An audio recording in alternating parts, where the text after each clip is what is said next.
보이시나요? 네, 잘 잘 보입니다. 보입니다. 예, 반갑습니다. 오랜만에 광주 동북교회 성도님들 이렇게 줌으로나마 뵙게 돼서 반갑고요. 어려운 시기에 이렇게 귀한 시간을 또 교회적으로 마련하시고 전도와 선교에 대한 그 주님의 사명을 이렇게 교회적으로 마음에 품고 같이 비전을 나눌 수 있는 아주 귀한 시간을 가지셔서 그 주님께서 기뻐하시고 또 이와 같은 시간을 귀히 사용하시리라 이렇게 생각이 되어집니다. 저는 그 개인적으로 좀 아시는 분들도 계시지만 또 모르시는 분도 있고 이제 그래서 제 소개를 간단하게 먼저 드리고 그리고 태국에서 그동안 했던 사역에 대해서 간단하게 간증을 드리고 그리고 후반 시간은 제가 조금 준비한 그 말씀을 아무래도 조금 나누는 것이 좋겠다는 생각이 들어가지고 말씀을 좀 나누는 시간으로 해보도록 하겠습니다. 먼저 제 소개를 드리기 전에 개인적으로 광주 동북교회에서 저희가 동대문 교회 개척할 때 1년 전에 또 헌금도 보내주시고 또 기도로 함께 해주셔서 그동안 제가 그 감사 인사도 제대로 못 드리고 그렇게 됐었는데 이 자리를 빌어서 먼저 감사 인사드리고요. 동대문교회 성도님들을 대신해서 제가 감사의 말씀을 올려드립니다. 저희는 이게 제 가족이에요. 가족인데 그 호주에 88년도에 선교 훈련을 받으러 가서 그때는 싱글로 갔는데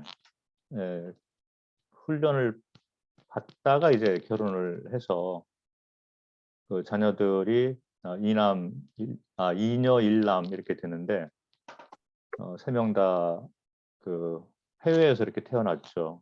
그리고 큰 딸은 이제 훈련을 받는 동안에 태어났었고 나머지 둘째, 셋째는 태국 선교지에서 태어났습니다. 그래서 지금은 위에 두 딸들은 다 가정을 이루었고 손주도 있고 그리고 앞둥이 남자아이는 이제 조금 늦둥이라서 아직도 대학교 재직 중인데 한국에 들어와 있습니다. 그래서 저희 가족이고요. 주님을 영접한 것이 82년도 그리고 제 아내가 88년도 서대문 출신이에요. 저는 그 당시 동대문이었죠. 지금은 서울 북부인데 그래서 제가 82년도에 구원받고 대학을 졸업을 하고 회사 생활을 하고 있을 때 직장이 그래도 조금 주님이 인도하셔가지고 은혜를 베풀어 주셔서 조금 그 안정적인 그런 직장 생활을 좀 하고 있었는데 제가 어느 날 그 사무실에서 미래에 대한 그 삶의 계획을 좀 생각을 해보니까 그냥 회사 생활하는 것 자체가 물론 주님께서 그렇게 인도하시면 그렇게 할 수 있지만 저로서는 이제 그 앞이 빤히 이렇게 보이는 그런 삶인 것 같더라고요. 그래서 앞으로 10년 후에 내가 어떻게 돼 있을까? 그때 이제 30대 아마 초반이었던 것 같은데 그리고 20년 후에, 30년 후에, 40년 후에 내가 어떤 모습으로 살고 있을까? 그렇게 따져보니까 그냥 다른 분들이 일반적으로 사시는 그런 모습으로 살고 있는 것이 이제 결론적으로 그렇게 보이더라고요. 그래서 이렇게 살아가다 보면 그냥 일반 사람들이 살듯이 직장 갖고 자녀들 가지고 그다음에 사회적으로 어느 정도 이렇게 안정되고 또 누리다가 그냥 늙어가겠다는 생각이 들어가지고 구원받은 자로서 그것이 가장 가치 있는 삶일까? 이런 생각을 하게 되면서 이게 아니다. 그래서 구원받은 자로서 가장 가치 있는 삶이 과연 무엇일까? 이렇게 고민을 하기 시작을 했고 결론적으로 이제 영혼을 구원하는 일에 내 시간을 좀 투자를 해야 되겠다. 이게 이제 결론이었어요. 그래서 마침 제가 뭐 해외에 나갈 수 있는 그런 기회가 있는 그런 그 회사에서 근무를 하다 보니까 선교에 대해서 찾기 시작했습니다. 그 당시 뭐 80년도 중반에는 모임에서 뭐 선교에 대해서 나가신 분도 없었고 또 인도해 줄 만한 그런 분들이 없었는데 제가 이제 회사 자체가 이제 그 항공사에서 근무를 하다 보니까 해외 여행을 좀 자유롭게 다니면서 이제 외국 선교 단체 이렇게 주님께서 인도하셔가지고 88년도부터 91년도 거의 3년 동안 이제 호주에 있는 NTM 훈련을 받게 되었습니다. 지금 뭐 NTM 하면 새 부족 선교라고 해서 한국 분들도 많이 알고 있는 그런 선교 단체인데 그 당시만 해도 뭐 없었죠. 한국 사람으로서는 제가 처음인데 그래서 뭐 잘 모르고 그냥 그 선교에 대해서 삶을 던지자라는 각오만 가지고 이제 갔는데 그게 이제 그 부족 선교 전문 단체였었어요. 그래서 세계적으로 아주 유명한 그런 훈련 방법 그리고 선교의 최전방에서 이렇게 그 정글에 들어가서 활동을 하는 그런 선교 단체였었죠. 그래서 뭐 사진이 조금 남아 있더라고요. 뭐 타잔처럼 보이기도 하는데 이렇게 유격 훈련 같은 거죠. 그런 훈련을 받고 그다음에 정글에 들어가서 한 달 동안 문명하고는 떨어져서 사는 직접적인 그런 훈련을 받게 되었습니다. 그래서 뭐 진짜 뭐 야전에서 자급자족하는 방법 이게 캥거루 같은 것도 직접 사냥을 해서 껍질을 벗겨가지고 허벅지 부분 이런 데를 잘라내서 이제 그 아무것도 없는데 썩지 않도록 잘 말려서 오랫동안 보관했다가 이제 먹는 방법이라든지 하여튼 정글에서 이렇게 살아남는 법을 배웠어요. 그래서 정글에 들어가서 이제 선교사가 트랙터 같은 거를 이제 헬기 같은 걸로 공급을 받아가지고 나무를 깎아내고 경비행기가 뜰 수 있는 그런 그 활주로까지 만드는 그런 훈련을 받았습니다.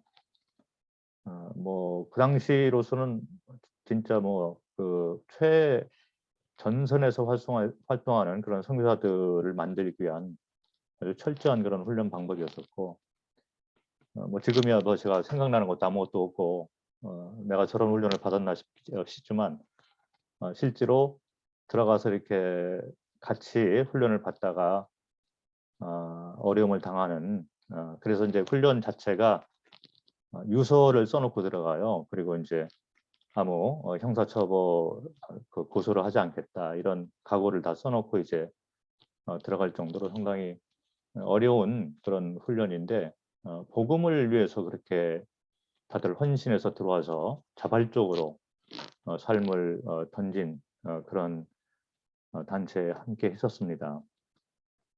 그래서 뭐 음성학이라든지 또 문맹을 퇴치하는 그런 방법이 있잖아요. 그 정글에 들어가면 이제 부족민들이 언어가 없기 때문에 언어를 배워야 되죠. 그래서 그들은 뭐 소리로밖에 이렇게 그 서로 의사를 전달하는 방법이 없기 때문에 쓰여져 있는 글이 없잖아요. 그래서 음성학이라는 것을 배워서 소리 내는 법을 이렇게 이해를 해서 듣고 그걸 하나하나 만들어내서 사전을 만들고 그 사전을 바탕으로 해서 이제 언어를 만들어주는 거죠. 그래서 알파벳을 만들어주고 성경을 번역해서 성경을 가르치는 데까지 그것이 선교 사역의 목적 방향이었죠. 그래서 그런 훈련을 이제 다 받았습니다. 그래서 훈련을 마치고 NTM 선교사로서 이제 1992년도 1월 달에 당시는 동대문 교회였죠. 지금은 서울 북부인데 화종식을 정식으로 갖고 태국으로 가서 부족 사역을 하려고 갔는데 뭐 새로운 부족을 찾으러 다녔는데 그렇게 사실 많지가 않았어요.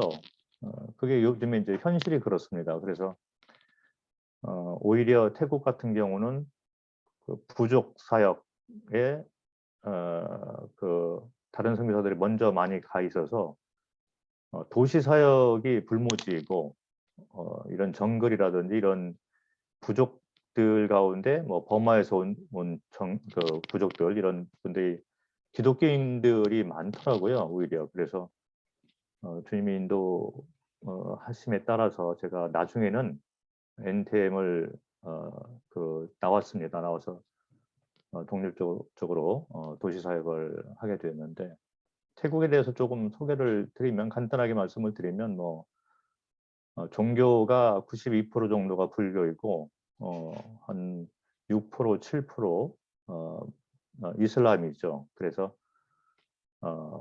이슬람이 점점 많아지고 있고 기독교는 뭐 하여튼 1% 이내예요. 그래서 그것도 카톨릭을 포함해서 1%이기 때문에 한 고등학교 한 반에 50명이라면 두 반을 합해야지 교회를 다니는 구원받은 거는 뭐 모르겠고 그 교회를 다니는 기독교인이 한 명 정도 있다. 그래서 그게 이제 사회 전반적으로 또 불교가 국교이기 때문에 학교라든지 모든 관공서 이런 것이 다 불교식으로 행사도 하고 교육도 그렇게 받고 그래서 학교를 졸업을 하려면 사원에 가서 마지막으로 이렇게 오리엔테이션 같은 거 들어갈 때도 오리엔테이션을 받고 졸업하기 전에도 그런 오리엔테이션을 받아야지 이게 졸업을 할 수 있는 그런 그 법으로 이렇게 정해져 있을 정도로 상당히 그런 그 불교와 또 이슬람이 이제 많은 그런 나라이죠. 에이즈 환자 또 마약 이런 것들이 너무 많이 있어요. 그리고 게이 이런 사람들이 너무 많아가지고 제가 이 교회 사역을 하면서 가장 힘들었던 것은 이런 성적 범죄, 에이즈, 동성연애, 그다음에 마약 이런 그 죄하고의 싸움이 가장 힘들었습니다. 그래서 많은 분들이 출교를 당할 수밖에 없는 그런 입장이었었고, 뭐 이게 이제 태국 그 풍경이고요. 뭐 태국 자주 왔다 갔다 그 한국 분들에게는 좀 익숙한 그런 나라이죠. 관광 나라이고 조금 우리가 생각을 해야 될 것이 뭐냐면 태국은 동성연애자들이 너무 많아요. 그래서 여기 보이는 분들이 이제 다 이제 뭐 그 남자 여기 게이 트랜스젠더의 그 미인 대회죠. 세계적으로 아주 유명한 대회들이 태국에서 매년 열립니다. 그래서 다 남자들이에요, 저게. 그리고 화장실에 뭐 우리나라도 신문 보니까 대학교에서 뭐 그 성적인 그런 구별 없이 그냥 화장실을 사용한다. 뭐 이런 대학이 이제 막 생겼더라고요. 신문에 났는데 태국은 뭐 고등학교 이런 데도 저렇게 남자, 여자 그리고 중성 화장실 이것이 따로 있어요. 그래서 왜냐면 자꾸 싸우니까 남자냐 여자냐 뭐 자꾸 싸우고 그러는데 그래서 교장 선생님이 이제 중성 화장실을 만들어서 트랜스젠더 같은 경우는 그 중성 화장실을 사용해라 이렇게 할 정도로 뭐 거의 사회 전반에 걸쳐서 이런 성 전환자들이 많이 있습니다. 그래서 초등학교 때부터 아이들이 정체성이 혼란스러운 걸 많이 느끼는 걸 볼 수 있어요. 그래서 그게 이제 사회 분위기가 그러면 아이들이 내가 혹시 여자 아니야? 내가 혹시 남자 아니야? 이렇게 자꾸 바뀌는 거예요. 근데 그게 초등학교 때부터 바뀌기 혼란스럽게 돼서 그때부터 이제 뭐 동성 연애 쪽으로 가고 전환 이런 것이 이루어집니다. 그래서 그런 걸 잘 잡아주는 것이 필요한데 그것이 범죄이고 그게 그 당시는 그렇게 그 나이 때는 그렇게 혼란이 좀 있어도 결국에는 이제 뭐 남자 여자 이렇게 구분이 되는데 그때 누가 잡아주거나 이것이 범죄이고 이것이 옳지 않다 이런 걸 잡아주지 못하면 그냥 계속 그렇게 자라나가지고 평생 그렇게 되는 거거든요. 그래서 우리나라에서 뭐 이게 나는 유전적으로 그렇게 됐다 뭐 이렇게 자꾸 주장하고 그렇지만 그렇지 않습니다. 유전적으로 나온 것은 극히 드물고 이게 범죄죠. 그래서 특별히 이런 사회 전반적인 분위기가 그런 것들을 자꾸 양성해내는 거예요. 그래서 이제 거짓 이런 것이 그 많이 있다 보니까 혼란스럽게 이제 빠져드는 거죠, 아이들이. 그래서 그런 환경 가운데서 제가 도시하고 그다음에 부족 사역들을 20몇 년 동안 이렇게 하다가 돌아왔습니다. 그래서 26년 동안 있는 동안에 교회가 5군데 세워졌어요. 그래서 이제 북쪽에 네 모임이 세워져 있고 제가 은퇴하기 전까지 방콕에 태국의 수도이죠. 방콕에 모임이 개척이 돼서 개척교회를 하다가 이제 은퇴를 했습니다.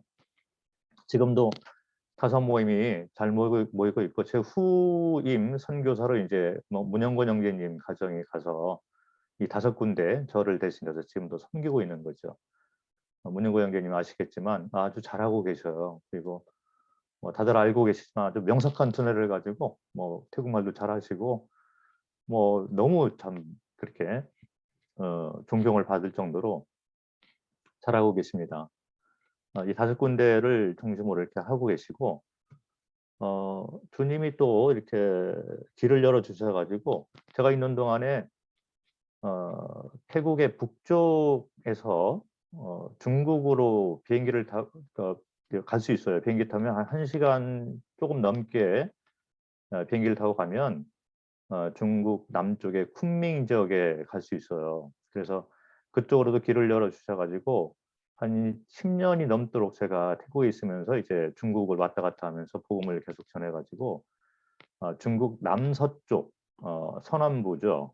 이쪽에 뭐 조선족이라든지 아니면 이런 한국하고 연관되어 있는 분들이 뭐 전혀 없었고 오직 한족들만을 이렇게 대상으로 해서 길을 열어 주셔가지고 그런 이 서남 쪽에 이제 교회들이 제법 많이 세워지게 됐어요. 쿤밍도 그랬고 중경 모임이라든지 뭐 영천 모임이라든지 이쪽 그 성도 지역이라든지 이게 이제 저희 태국에서 가서 복음을 전하는 그런 지금은 광쪽 이런 모임도 다 태국으로부터 이렇게 시작된 그런 모임이죠. 그래서 중국 선교까지 제가 10여 년 동안 같이 하게 되었습니다.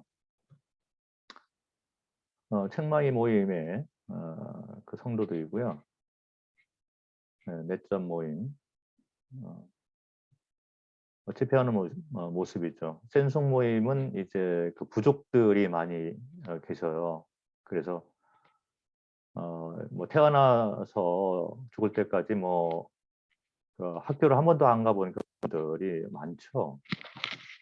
그리고 이제 그 자녀들도 뭐 산에서 이렇게 뛰어놀고 그런 분위기입니다.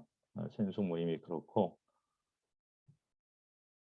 제가 한 15년 정도 이렇게 북쪽에 새 모임을 세워져 있는 상태에서 현지 리더들에게 다 넘기고 2005년도에 방콕으로 저희 가족만 뭐 저하고 이제 아내하고 막둥이만 데리고 제가 방콕에 그 이주를 해서 아무도 없는데 이제 개척을 다시 시작을 했습니다. 그래서 제가 은퇴하기 전까지 이 방콕 모임에서 계속 사역을 하다 왔어요.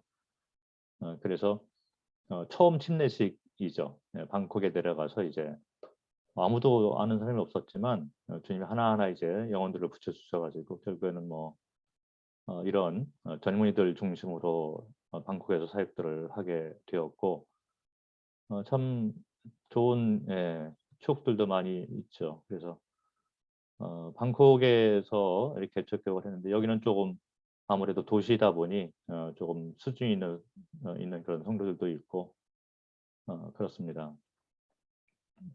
그리고 제가 북쪽에 세계 모임이 있을 때 방콕에 내려와서 개척을 하기 위해서 현지 리더들에게 다 이렇게 그 새 모임을 넘겨주고 왔는데 어, 방콕에 제가 내려와 있는 동안에도 북쪽의 새 모임이 스스로 또 모임을 개척을 해서 이렇게 산 속에 있는 그런 부족민들에게 복음을 전하여서 또 다른 하나의 모임이 자발적으로 생겼어요. 그래서 제가 방콕에 있을 때도 오히려 따라다니면서 이제 돕고 그렇게 할 정도로 그래서 현지 리더들, 현지 일꾼들이 이제 스스로 모임들을 개척하는 단계까지 가게 된 거죠. 그래서 방컨 모임에서 이제 침례식을 하는 그런 모습이죠. 여기는 이제 부족들이 좀 있으셔서 요 부족민들인데 이 언어가 틀리고 그래서 제가 뭐 부족 선교에 대해서 이렇게 훈련을 받았는데 오히려 태국에서 도시 사역도 하게 되고 또 이 부족 사역도 같이 하게 되고 또 중국에서 중국 선교도 하게 되고 또 제가 그림에는 준비를 못했지만 교도소 사형수 사역, 무기수 사역을 한 15년 정도 이렇게 하게 되었습니다. 은퇴하기 전까지 제가 정기적으로 방콕에 있는 사형수들하고 무기수들만 있는 태국에서 가장 험한 그런 감옥인데 거기에 정기적으로 이렇게 방문을 해서 사형수들에게 복음을 전하고 그렇게 하다가 은퇴를 했습니다. 그래서 사형수 감동 안에 이런 교회가 생겼죠. 그래서 계속 공급을 하고 이렇게 하다가 그래서 이 감옥 사역도 하게 되고 그다음에 기숙사 사역, 그다음에 학교 사역, 뭐 이런 것들을 제가 뭐 재정적으로 아무것도 없었지만 주님이 이렇게 까마귀의 어떤 지원을 이렇게 연결시켜 줘가지고 그런 이렇게 돈이 들어가는 사역도 두루두루 다 하고 이렇게 은퇴를 하게 되었습니다. 요거는 이제 주일학교 캠프예요. 그래서 뭐 정기적으로 이렇게 하고 있고 자발적으로 지금 현지인들이 다 스스로 하고 있죠. 그리고 뭐 요거는 이제 전체 캠프 그래서 뭐 150명, 200명 이렇게 지금은 모이고 있고요. 1년에 정기적으로 4월 달에는 이제 청년 캠프 정기적으로 한 번 하고 10월 달에는 전체 5개 모임이 다 모여가지고 정기적으로 캠프를 하고 있어요. 그래서 거의 200명 정도 이렇게 모이는 이런 집회들이 계속 이어서 이렇게 내려오고 있습니다. 그래서 처음에 몇 년 전에 처음 시작을 했던 뭐 아무 구원받은 사람이 없었죠. 그래서 저희 동네에 제가 언어 공부를 하러 이제 매일 이렇게 왔다 갔다 하는 그 통로에 태국 사람 한 사람을 만나가지고 그분에게 복음을 전해가지고 그분이 구원받고 자기 친척들을 소개해서 또 그분들이 구원받고 그래서 하나하나 생겨나게 된 거죠. 교회 이 모임 배경이 전혀 없는 그런 나라였기 때문에 뭐 누구 도움도 받을 수 없었고 그래서 길 가면서 이렇게 처음 만난 사람에게 이렇게 알게 된 사람에게 복음을 전해서 그 사람을 통해서 또 연결되고 그래서 구원받고 하나하나 더해져서 이제 지역교회가 생기고 그런 개척교회를 시절을 지난 후에 그다음에 중견교회가 되고 그 중견교회가 이제 현지 리더들에게 넘겨지고 현지 리더들을 통해서 또 복음이 전파되고 이런 것들이 계속 이어져서 지금 5개 모임이 이렇게 다 같이 모이고 있습니다. 그래서 제가 요걸 사진을 봐도 한 사람 한 사람 어떻게 구원받고 그 성도가 이제 장성해서 또 결혼을 해서 어떤 아이를 낳고 이런 것들이 이제 조금 예, 그 눈에 보일 정도로 역사들이죠. 그래서 26년 동안 있으면서 참 여러 가지 많은 이렇게 경험을 했는데 아주 뭐 감사한 거는 그래도 좀 복음이라는 게 참 그 생명이 있잖아요. 그래서 저희는 뭐 연약하고 한계가 있지만 그래도 복음의 씨앗을 통해서 그 열매가 나타나고 또 열매를 통해서 또 다른 열매들이 이렇게 그 맺혀지고 하는 걸 보면서 성경의 이 진리가 참 생명력이 있고 진짜 열매 맺는 그런 그 권능이 있구나.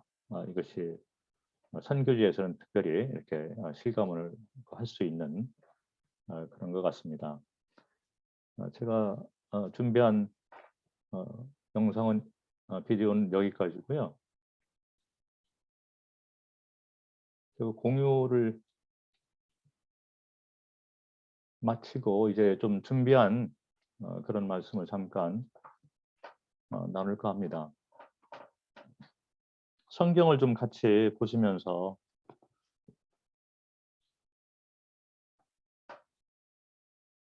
제가 조금 나누고 싶은 나머지 시간 동안에 나누고 싶은 말씀은 전쟁을 알지 못하는 세대라는 제목을 가지고 우리 현재 모습 그리고 우리가 진짜 고민을 해야 될 것이 무엇인가 우리 현 위치가 어디에 있는가를 한번 같이 살펴보는 그런 시간이 되었으면 합니다.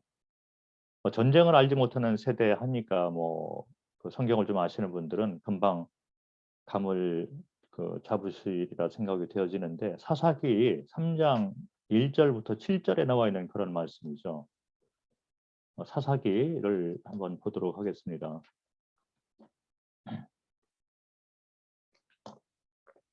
사사기 3장 1절부터 7절 말씀을 한번 읽겠습니다. 여호와께서 가나안의 모든 전쟁들을 알지 못한 이스라엘을 시험하려 하시며 이스라엘 자손의 세대 중에 아직 전쟁을 알지 못하는 자들에게 그것을 가르쳐 알게 하려 하사 남겨두신 이방 민족들은 블레셋의 5 군주들과 모든 가나안 족속과 시돈 족속과 바알 헤르몬 산에서부터 하맛 입구까지 레바논 산에 거주하는 히위 족속이라.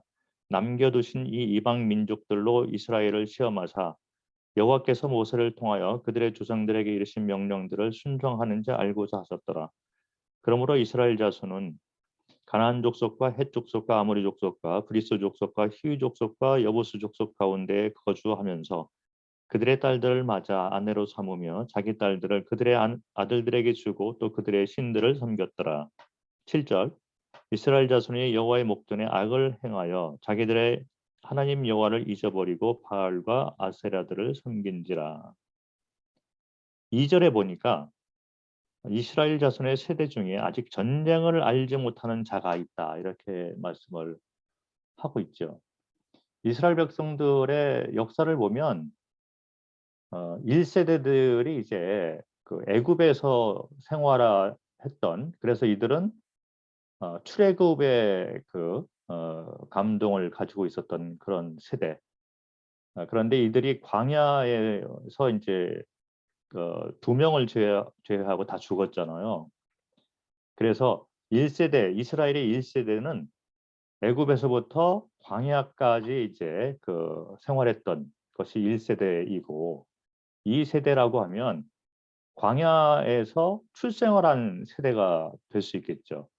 그래서 이들은 광야에서부터 시작해서 가나안 정벌까지의 경험을 가지고 있는 세대. 이것이 바로 2세대가 되는 것이고 3세대, 여기서 말하는 전쟁을 알지 못하는 세대는 이제 3세대가 되는데 이들은 가나안 땅에서 탄생을 한 거예요. 그러다 보니까 전쟁을 겪지 못했고 태어날 때부터 이제 안주하게 되고 그래서 이방인들과 함께 이렇게 사는 그런 세대, 이것이 바로 세 번째 세대, 3세대가 되는 것이죠. 그래서 이런 얘기하면 뭐 젊은 분들이 또 이거 뭐 또 꼰대 얘기 아니야 이렇게 생각할지 모르지만 조금 연세가 있고 구원받은 지 오래되신 분들 입장에서 보면 현 세대의 모습들이 바로 전쟁을 알지 못하는 세대의 모습이 아니냐, 이런 우려들을 많이 하고 있는 것이 현 실정인 것 같습니다. 뭐 저도 이제 그런 염려를 가지고 있어서 한국에 돌아와서 이제 젊은 사람들을 일깨워주고 같이 이렇게 전도 선교에 대한 전쟁을 좀 함께 하고자 하는 그런 마음을 가지고 젊은 사람들 사역을 하고 있어요. 그래서 제가 뭐 개척교회를 하면서도 반절 정도가 이제 그 젊은이들과 뭐 숫자로는 한 30명 정도 되는데 거의 반절 정도가 그 젊은 사람들이에요. 20대 이런 대학생들이 이제 같이 이렇게 모여 있고 그런데 성경에서 전쟁을 알지 못하는 세대가 현 세대의 모습이 아니냐 이렇게 생각을 하도록 만드는 그런 말씀이죠. 그래서 전쟁을 알지 못하는 세대의 특징을 좀 살펴보면 첫 번째는 여호와를 잊어버렸다. 여기 7절에 나오잖아요. 7절에 보면 이스라엘 자손이 여호와의 목전에 악을 행하여 자기들의 하나님 여호와를 잊어버리고 그다음에 바알과 아세라를 섬긴지라 이렇게 나와서 전쟁을 알지 못하는 세대의 특징을 보면 여호와를 잊어버렸다. 그런데 과연 여호와를 잊어버렸을까요? 그렇지 않은 거죠. 창조주를 그들이 잊어버렸나? 그렇지 않습니다. 뭐 현 세대가 전쟁을 알지 못하는 세대가 아니냐. 그래서 아니 요즘 젊은 세대들이 창조주를 잊어버린 거 아니야? 여호와를 잊어버린 거 아니야? 이렇게 얘기하면 뭐 누구도 동의를 안 할 것이죠. 왜 우리가 여호와를 잊어버려? 그런데 여기서 7절에 나와 있는 여호와를 잊어버렸다 이 말은 창조주로서는 섬기고 여호와를 알고는 있지만 그러나 왕과 주인 그리고 선과 악의 기준을 정해놓는 재판장으로서는 섬기지 않는 거죠. 그래서 여기 3장 9절을 보면 필요할 때는 여호와를 찾는 거예요. 9절에 보면 이스라엘 자손이 여호와께 부르짖으매. 그러니까 적이 공격을 해서 어렵게 되고 핍박을 당하게 되니까 그때는 여호와를 부르짖는 거예요. 그런데 그럼에도 불구하고 성경은 그들을 향해서 여호와를 잊어버린 세대다 이렇게 얘기를 하는 거죠. 그래서 우리가 나는 여호와를 잊어버린 적이 없어. 나는 교회도 잘 나오고 이렇게 하고 있어. 그러나 실제로 성경적으로 보면 필요할 때만 여호와께 부르짖고 스스로 왕과 주인이 돼서 살아가고 있지만 나는 아직도 신앙이냐? 나는 주님을 잘 섬기고 있어. 이렇게 얘기를 하는 형태가 바로 여호와를 잊고 사는 형태다. 이렇게 말을 할 수가 있다는 거죠. 창조주 자체를 잊어버리거나 여호와 자체를 완전히 버리거나 이런 것이 아니라 필요할 때만 찾고 보통 때 같으면은 자기가 여전히 왕과 주인 돼서 사는 삶을 살아가는 모습이 바로 전쟁을 알지 못하는 세대의 전형적인 모습이라는 거죠. 그리고 스스로는 어떻게 생각을 하고 있냐면 나는 교회도 잘 나오고 뭐 잘하고 있어 이렇게 생각을 하는 거예요. 그러나 성경적으로 볼 때 스스로가 주인 돼서 살고 있는 삶 자체는 이미 여호와를 잊어버리고 사는 세대이다. 전쟁을 알지 못하는 세대이다. 이렇게 얘기를 할 수 있습니다. 15절에도 그런 말씀이 있죠. 적군이 이제 공격을 하니까 이스라엘 자손이 여호와께 부르짖음에 그래서 필요할 때만 이제 여호와를 적고 부르짖는 거예요. 이것이 전쟁을 알지 못하는 세대의 특징 중에 하나이고 두 번째는 여호와의 명령을 잊어버리고 사는 사람들이죠. 민수기 33장 51절부터 53절 이런 데를 보면 이스라엘 백성들이 가나안 땅으로 들어가기 전에 하나님께서 먼저 경고의 말씀을 하셔요. 너희가 가나안 땅에 들어가면 거기 사는 이방인들을 다 쫓아내서 멸절을 시켜라 이렇게 명령을 하는데 그 하나님의 명령을 잊어버린 거죠. 그래서 막상 가나안 땅에 들어와 살 때 이들은 전쟁을 하는 것이 아니라 그들과 함께 살고 있는 거예요. 그러나 자기들도 여호와를 섬기고 있다 이렇게 얘기를 하고 있는 거죠. 그래서 이것이 우리의 삶과 연결해서 생각을 해보면 세상과 하나님을 동시에 섬기고 사는 그런 전형적인 모습이 전쟁을 알지 못하는 세대이다. 그래서 뭐 선교, 전도 그런 쪽의 삶을 던져야 된다 이렇게 말을 하면 당장 먹고 사는 것 자체가 힘들기 때문에 세상에서도 내가 할 일이 많이 있습니다. 뭐 이렇게 우선순위가 이제 그렇게 되어지는 경우가 많이 있는 거죠. 여호와의 명령을 잊어버렸다. 주님이 승천은 하시기 전에 마지막으로 남겨놓은 말씀은 우리가 아직 영적 전쟁 중에 있다. 그래서 세상을 영적으로 정복하고 복음을 전하는 것이 너희의 사명이다. 이런 여호와의 명령이 우리에게 있는 거예요. 그런데 전쟁을 알지 못하는 세대의 특징은 이 명령을 잊고 사는 거죠. 그래서 세상과 하나님을 동시에 붙잡고 섬기면서 살고 있는 그런 모습이 전쟁을 알지 못하는 세대의 특징 중에 하나이다. 그리고 세 번째 이제 그 특징이 뭐냐면 악운하고 적군을 분별을 못해요. 그리고 선과 악이 무엇인지 잘 기준이 혼란스럽게 이렇게 살아가고 있는 그 특징을 가지고 있습니다. 요즘에 이제 포스트 모더니즘의 시대이잖아요. 무엇이 맞고 무엇이 틀린가 이것이 자꾸 너무 이렇게 기준이 모호하게 되고 혼란스러운 거죠. 그래서 뭐 심지어는 교회 안에 어떤 성도들도 뭐 동성연애가 이렇게 하는 것이 우리가 이해를 해줘야 되는 거 아니야? 뭐 이럴 정도로 자꾸 혼란스럽게 이제 가고 있는 거죠. 선과 악의 기준이 무엇인지 혼란스럽고 그리고 저 사람이 말하는 것도 맞는 것 같고 이렇게 들어보니 이것도 맞는 것 같고 뭐 이렇게 혼란스러운 거예요. 그게 왜 그런 현상이 나오냐면 말씀으로 돌아가지 않기 때문에 그런 거죠. 그래서 전쟁을 알지 못하는 세대의 특징들을 보면 말씀을 등한시하고 집회에 참석하는 것에 대해서 이제 소홀히 하게 되고 그리고 삶의 우선순위 이런 거에 있어서 말씀을 멀리하는 그런 거죠. 삶이 바쁘다 보니까 아침에 일어나서 큐티를 하거나 말씀을 먼저 대하는 것보다는 내가 다른 일들에 먼저 투자를 하는 삶으로 바뀌게 되는 거예요. 그래서 그렇게 하다 보니까 선과 악의 기준이 확실치가 않게 되는 거죠. 말씀을 우리가 대할 때 말씀을 통해서 선과 악의 기준을 잡고 나가야 되는 건데 그런 것이 이제 무뎌지게 되고 성경 공부하자 그러면 이제 나 다 알고 있는데 뭐 이렇게 마음을 높이거나 아니면 마음을 닫거나 이런 그 현상들이 많이 있는 것을 볼 수 있습니다. 그래서 뭐 요즘 많은 분들이 말하기를 요즘에 그 책 읽기를 너무 싫어한다. 요즘 세대들이 책 읽는 걸 너무 싫어한다 이런 말씀을 많이 하는 걸 듣고 있습니다. 실제로 그런 것 같아요. 뭐 책 읽고 이런 것보다는 사실은 뭐 인터넷 이런 거에 많이 우리가 빠져 있고 그렇습니다. 그러다 보니까 인터넷에서 말하고 있는 이런 것들이 기준이 되고 그래서 선과 악의 기준을 모호하게 만드는 그런 현상인 것이죠.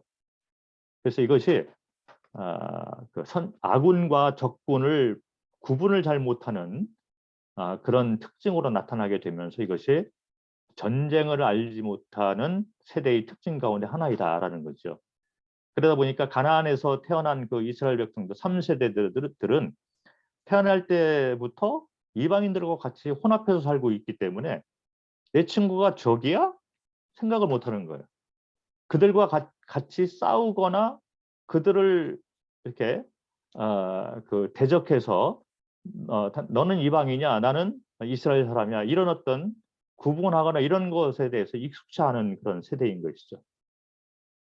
그래서 전쟁 중에 있는 것 자체를 잊어버리고 사는 세대가 아니냐 이런 거죠. 그래서 전쟁을 알지 못하는 세대의 이 세 가지 특징을 우리가 보면 여호와를 섬긴다고 하지만 스스로 왕과 주인 돼서 여전히 살고 있는 모습이라든지, 또 여호와께서 이방 이 가나안 민족들을 다 멸절시켜라, 전쟁이다, 이런 거에 대해서 명령을 잊어버리고 사는 세대. 그래서 아군이 누구이고 적군이 누구이고 이걸 구별 못하고 그냥 세상 사람들과 같이 더불어서 사는 거에 대해서 너무 익숙해져 있는 거죠. 그래서 세상에서 이끄는 그런 방향대로 그냥 흘러가고 있는 그런 모습이죠. 마치 그것이 우리가 적응해서 이렇게 살아야 될 그런 방향인 것처럼 그냥 자연스럽게 흘러가고 있는 거죠. 그러나 그들은 우리의 적인 것인데 거기에 대한 분별력이 흐려지게 된 것이죠. 이런 특징을 가지고 있는데 팩트는 뭐냐면, 사실은 뭐냐면, 우리가 전쟁을 모르는 세대가 되어 있을지라도 그러면 전쟁이 없어진 거냐? 그렇지 않다는 거죠. 팩트는 뭐냐면 전쟁은 아직도 전쟁이라는 거예요. 주님 오시는 그날까지 이 세상은 우리가 어떤 모습으로 살아가든지 간에 아직도 전쟁 중에 있다. 치열한 영적 전쟁의 한복판에 우리가 살아가고 있다는 거죠. 그런데 우리가 그걸 못 느끼고 전쟁을 알지 못하는 세대로 살고 있다는 말은 뭐냐면, 이스라엘 백성들의 가나안에서의 혼합 삶을 사는 것처럼 적이 강한 거예요. 이스라엘 백성들이 강한 것이 아니라, 이스라엘 백성들이 하나님 앞에서 올바로 살고 있는 것이 아니라 이방인들이 더 강하게 된 거죠. 그러니까 이스라엘 백성들이 오히려 이방인들과 함께 살면서 그들의 문화, 바알과 아세라를 섬기는 쪽으로 빨려 들어가고 있다는 거죠. 이것이 전쟁을 알지 못하는 세대의 결론이다라는 것입니다. 그래서 우리가 이런 전쟁을 알지 못하는 세대의 특징을 우리가 자각하지 못하면 뭐 그냥 이것이 흘러가는 것이 아니라 전쟁은 더욱더 치열해지면서 우리가 모르는 사이에 성도 개인은 하나하나 무너지기 시작을 하고 지역교회는 방어벽이 없이 지역교회 자체가 점점 약화될 수밖에 없다는 것입니다. 이것이 현실인 것 같아요. 그래서 이제 사역자들 모임이나 이런 집회를 가보면 젊은 세대들 가운데 사역자들이 나오지가 않고 있는 현상을 볼 수 있습니다. 그리고 왜 우리가 이렇게 선교의 달을 해서 선교사들을 불러놓고 선교에 대해서 말씀을 듣냐면, 선교에 대한 관심, 그리고 선교사로 헌신하는 그런 모습을 보고 싶은데 그런 것들이 안 나오기 때문에 우리가 이런 시간을 갖고 있는 거죠. 이런 것이 이제 우리 가운데 나타나고 있다는 건 뭐냐면, 우리 주변에 있는 적이 우리보다 강하기 때문에 우리를 짓누르고 있다는 것이죠. 그래서 이스라엘 백성들이 바알과 아세라를 이렇게 섬겼듯이 우리도 모르는 사이에 세상과 더불어 같이 살면서 그냥 그들이 이끄는 대로 흘러가고 있는 것은 아니냐, 이런 안타까운 결론을 볼 수가 있습니다. 그러면 이 전쟁을 알지 못하는 이 3세대의 사람들이, 이스라엘 사람들이 왜 그렇게 되었는가, 왜 전쟁을 알지 못하는 세대로 이렇게 주저앉게 되었는가, 그 원인을 한번 생각을 해보겠습니다. 직접적인 원인을 살펴보면 물론 이스라엘 백성들의 제3세대에게 직접적인 원인이 있습니다. 그들도 하나님의 말씀으로 돌아가고 하나님께서 원하시는, 그리고 하나님을 왕과 주인으로 모시는 삶으로 돌아가야만 됐던 거죠. 그래서 그러지 못한 제3세대들, 전쟁을 알지 못하는 세대들에게 직접적인 원인이 있고 책임이 있는 것입니다. 그래서 이스라엘 역사를 보면 그들이 그 책임을 이렇게 담당을 하면서 많은 고난을 당하는 것을 볼 수 있어요. 그것이 이제 이스라엘 3세들이 겪는 그런 삶의 모습이죠. 그래서 직접적인 원인은 물론 3세대들 스스로에게 있다, 이렇게 말씀을 할 수가 있습니다. 그런데 그들에게만 문제가 있을까 생각을 해보면 그렇지 않은 것 같습니다. 1세대들이야 광야에서 다 죽었잖아요. 그런데 이 세대들은 광야에서 태어나가지고 전쟁을 치르면서 가나안 땅으로 들어와 있어요. 그래서 이 세대들은 가나안 땅에서 정착을 하면서 3세대들을 낳은 세대가 같이 살고 있었던 거죠. 그런데 이 세대들은 그러면 3세대들을 향해서 우리 때는 그러지 않았어. 지금 세대는 전쟁을 알지 못하는 세대야. 우리 때는 이렇게 해서 꼰대 노릇만 하고 있을 것이냐. 그리고 마치 이 세대들은 아무 잘못이 없는 것처럼 얘기를 한다는 것이 과연 맞는 일이냐? 한번 성경을 통해서 한번 보도록 하겠습니다. 하나님께서 이스라엘 2세대들이 광야에 있을 때 신명기 8장 2절과 3절 이런 데를 보면 사람이 떡으로만 사는 것이 아니라 하나님 말씀을 통해서 사는 것이다. 이렇게 해서 광야 시대 때부터 시작해서 계속 훈련시키는 걸 볼 수 있어요. 그런데 이스라엘 백성들이 우리 말씀에서 잘 보고 알고 있지만 이스라엘 백성들이 광야를 지나가는 동안에 수많은 이런 시험을 당하고 어려움을 당하는 것을 볼 수 있습니다. 왜 그러냐면 이 세대들조차도 계속 떡이 필요한 거예요. 하나님 말씀의 우선순위가 있었던 것이 아니라 광야를 지나가면서 그들도 나에게 떡을 주세요. 이 광야가 가나안으로 바뀌도록 해주세요. 그런데 하나님께서는 광야는 변하지 않는다. 너희가 변해라. 나를 믿는 믿음을 가져라. 이런 것을 계속 시험한 것을 볼 수 있는 거죠. 그래서 이 세대들은 그런 삶을 계속 이렇게 살면서 영적 전쟁을 해서 가나안 땅에 들어와 있는데 그러면 이 세대들이 가나안 땅에 들어와서 어떤 모임을 보여야지 합당했었냐 하면 떡보다도 하나님 말씀을 우선순위로 하고 삶의 우선순위가 확실히 이렇게 잡혀 있는 모습으로 살았어야 되는 거죠. 그러면 그 모습을 보고 가나안 땅에서 태어난 3세대들이 배웠을 것이라는 것입니다. 그런데 이 세대들이 어떤 모습을 보였냐면 말씀을 한번 보겠습니다. 사사기 1장 28절 말씀. 사사기 1장 28절을 보니까 이스라엘이 강성한 후에야 가나안 족속에게 노역을 시켰고 다 쫓아내지 아니하였더라. 아까 말씀을 드렸지만 민수기 33장에서 하나님께서 이 세대들에게 확실한 경고의 말씀과 더불어 명령을 했습니다. 너희가 가나안 땅에 들어가면 이방인 민족들을 다 쫓아내고 다 멸절을 시켜라. 이렇게 명령을 했어요. 그런데 사사기 1장 28절에 보면 이 세대들이 이제 가나안 땅에 딱 들어왔어요.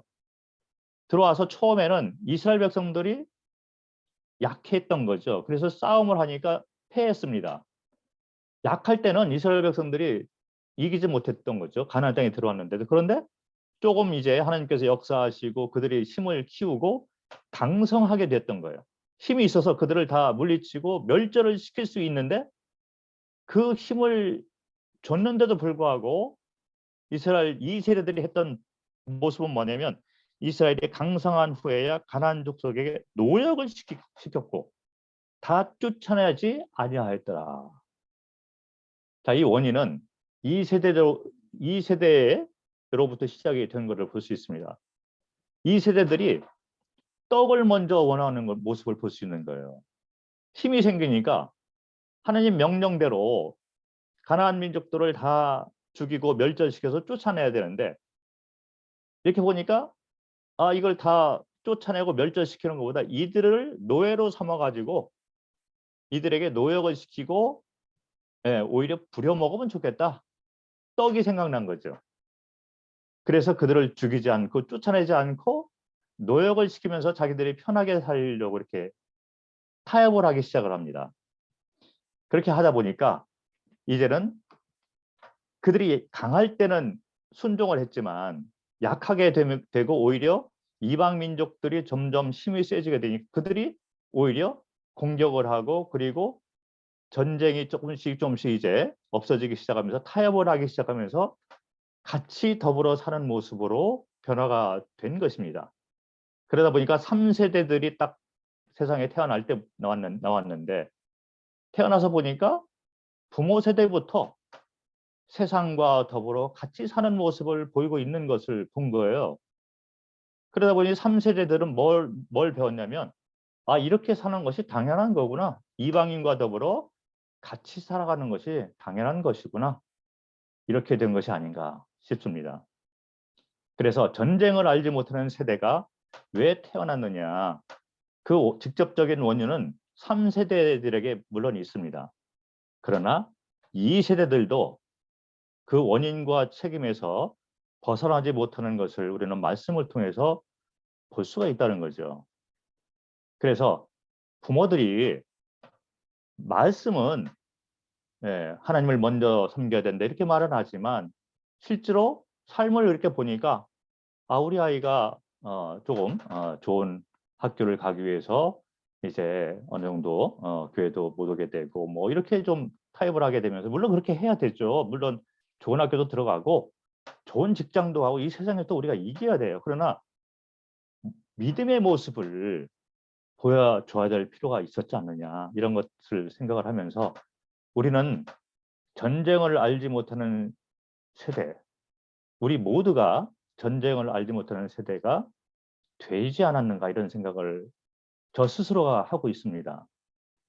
누구를 탓하기 이전에 이제 우리 모두가 다 2세대, 3세대들 모두가 다 함께 하나님께서 우리에게 명령하신 이 전도 선교, 영혼 구원에 대한 사명을 붙들고 우리 삶 자체를 하나님과의 깊은 관계 가운데서 다시 새롭게 첫사랑으로 돌아가는 그런 모습을 회복을 해야 되는 것이 아니냐 이렇게 생각을 합니다. 해결책이 무엇일까 생각을 해보면 우리는 떡만 강조하고 선물만 초점을 맞춰 있던 복음을 전하는 것이 아닌가 이런 생각도 하고 있어요. 그래서 우리는 주님을 강조하는 그런 복음으로부터 시작을 해서 구원받은 자는 주인이 바뀌어야 되잖아요. 만찬도 어쩌면 우리가 받은 구원만 감사합니다, 감사합니다라고 되뇌기는 그런 만찬을 드리고 있는 것이 아니냐. 만찬을 통해서 우리 삶이 변화가 되어야 되고 우리 삶을 드리는 그런 만찬이 되어지는 것이 살아있는 예배가 아닌가. 그래서 저는 개인적으로 이 복음과 만찬 그리고 이 성화의 원리가 확실히 성경적으로 서 있어야 된다. 저는 개인적으로 이렇게 생각을 합니다. 전쟁을 알지 못하는 세대가 바로 우리 자신의 모습이라는 것을 깨닫고 참 첫사랑으로 다시 이렇게 회복돼서 하나님께서 우리에게 말세에 이렇게 무엇을 원하시고 있는가 개인적으로 또 교회적으로 다시 한번 이렇게 돌이켜보면서 끝날에 우리에게 남겨놓은 이 영혼 구원, 전도 선교의 사명에 모두 다 같은 비전을 가지고 함께하는 그런 세대가 되었으면 좋겠습니다. 네, 여기까지 말씀을 마치도록 하겠습니다. 감사합니다. 감사합니다. 감사합니다. 네, 감사합니다. 감사합니다. 너무너무 판사님. 감사합니다.